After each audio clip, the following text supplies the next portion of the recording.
Subscribe करिए job index को ताकि आपको गवर्नमेंट जॉब्स के रिगार्डिंग रेगुलर अपडेट्स मिलते रहें।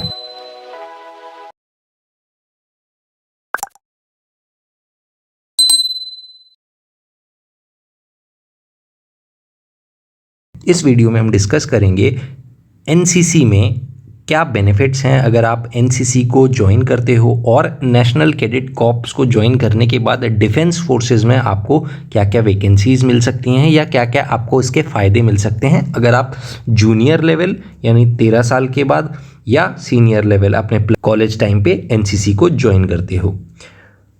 तो सबसे पहले तो मैं बता दूं कि एनसीसी में 3 टाइप के बैचेस होते हैं। एनसीसी ए सर्टिफिकेट का बैच भी मिलता है जो एक नॉर्मल टाइप की एंट्री है जिसमें आपको इस ड्यूरेशन में 1.5 से 2 साल का जो ये ड्यूरेशन होगा उसमें कुछ बार अटेंड करना पड़ेगा आपको। बीच बीच में जब भी ये कैंप्स ऑर्गेनाइज कर रहे हैं या बुला रहे हैं आपको अपने स्कूल में कॉलेज में तो आपको जाना पड़ेगा।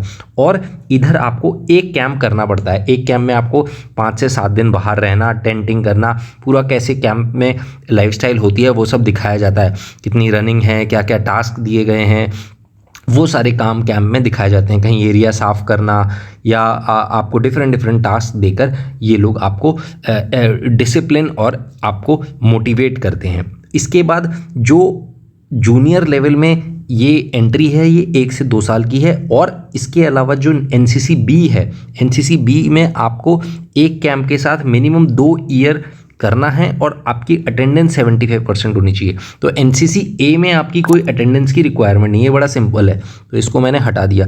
एनसीसी ए कोई भी कर सकता है बट उसका फिर जैसे कोई रिक्वायरमेंट नहीं है तो उसका कोई फ़ायदा भी नहीं होगा। एनसीसी बी सर्टिफिकेट अगर आपको मिलता है तो एनसीसी बी सर्टिफिकेट का थोड़ा सा फ़ायदा है, थोड़ा सा आपको थोड़ा सा इसका कहीं ना कहीं किसी रिटर्न एग्ज़ाम ना देना या ऐसा कोई फ़ायदा मिल सकता है अगर बी सर्टिफिकेट आपके पास है। और इधर भी आपको 75% अटेंडेंस देनी पड़ेगी टोटल ड्यूरेशन में, जो भी ड्यूरेशन का आपका कैंप हो रहा है उसका। इसके बाद आता है NCC C certificate. NCC C के बहुत सारे फ़ायदे हैं डिफेंस में। अगर आप देखो तो एनसीसी सी सर्टिफिकेट में आपको करना क्या होता है, आपके पास सबसे पहले कोई ये एक प्रोग्रेसिव टेस्ट है, मतलब टेस्ट क्या ज्वाइनिंग है। अगर आपको एनसीसी सी सर्टिफिकेट का कोर्स करना है तो आपको एनसीसी बी होना चाहिए, और अगर एनसीसी बी का करना है तो एनसीसी ए होना चाहिए, मतलब प्रोग्रेसिव है एक के बाद एक। तो एनसीसी सी सर्टिफिकेट के लिए आपके पास बी सर्टिफिकेट होना है। 3 साल की ट्रेनिंग आपको करनी है 75% अटेंडेंस के साथ।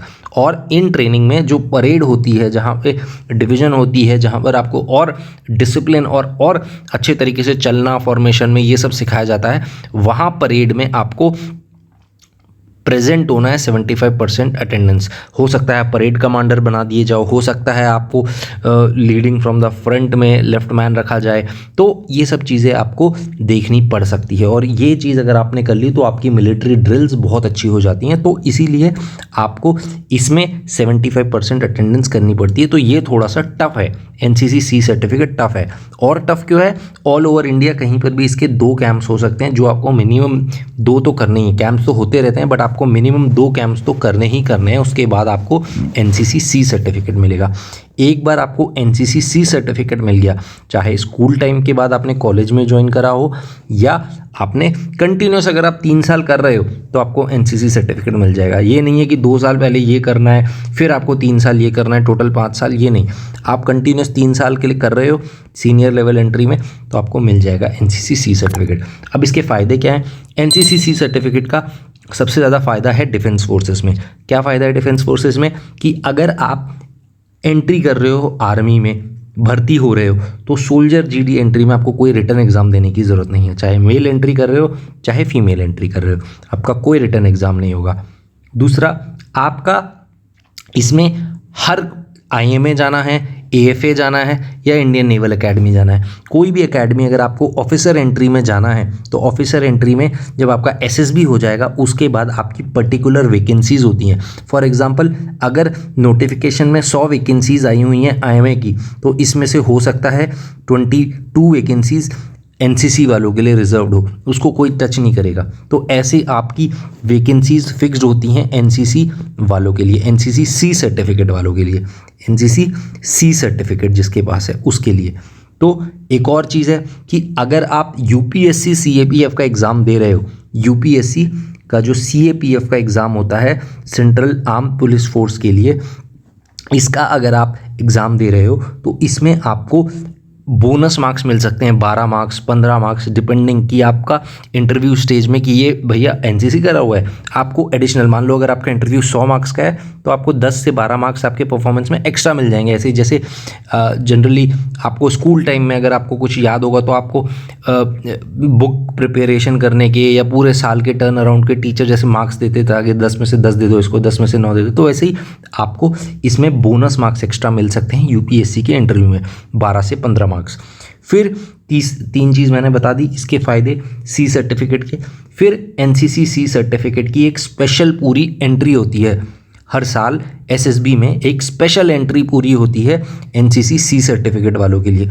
जिसके पास C सर्टिफिकेट है वो डायरेक्ट आर्मी में डायरेक्ट एंट्री सर्टिफिकेट के साथ एंटर कर सकता है।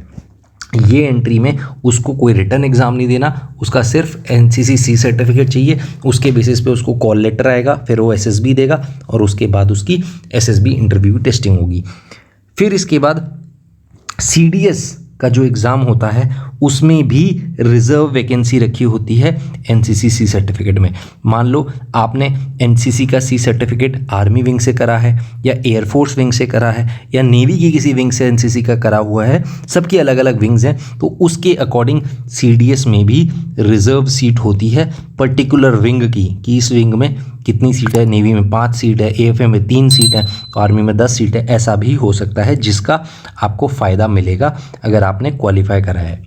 फिर इसके अलावा ये तो चीज़ गवर्नमेंट की होगी, प्राइवेट सेक्टर्स में भी जो लोग आर्म फोर्सेस से रिटायर्ड हैं या जिन्होंने NCC करा हुआ है या जो लोग स्पोर्ट्स खेलते हैं उनको ज़्यादा इंपॉर्टेंस दी जाती है सिक्योरिटी की फील्ड में। तो अक्सर सुना होगा रिलायंस में, विप्रो, टाटा, ये सारी MNCs जो हैं ये सिक्योरिटी की फील्ड में उनको प्रेफरेंस देती हैं जिनके पास NCC का सर्टिफिकेट एक एडिशनल एडवांटेज है। ये क्या दिखाता है, क्यों देती है इनको प्रेफरेंस?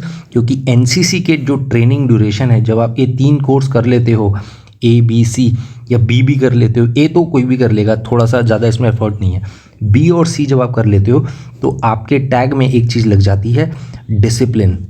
आप डिसिप्लिन, मिलिट्री बियरिंग और इन सारी चीज़ों को देख के आ चुके हो, गुड टर्नआउट, ये सब आपने सीखा होता है ड्यूरिंग आवर NCC फेज़ में, जो आपका NCC फेज़ होता है। तो उसके बाद आपको इसकी एडवांटेज मिल जाती है जब भी आप किसी एग्ज़ाम की तैयारी कर रहे हो या गवर्नमेंट या सिविल वर्ल्ड में, प्राइवेट वर्ल्ड में एंटर कर रहे हो।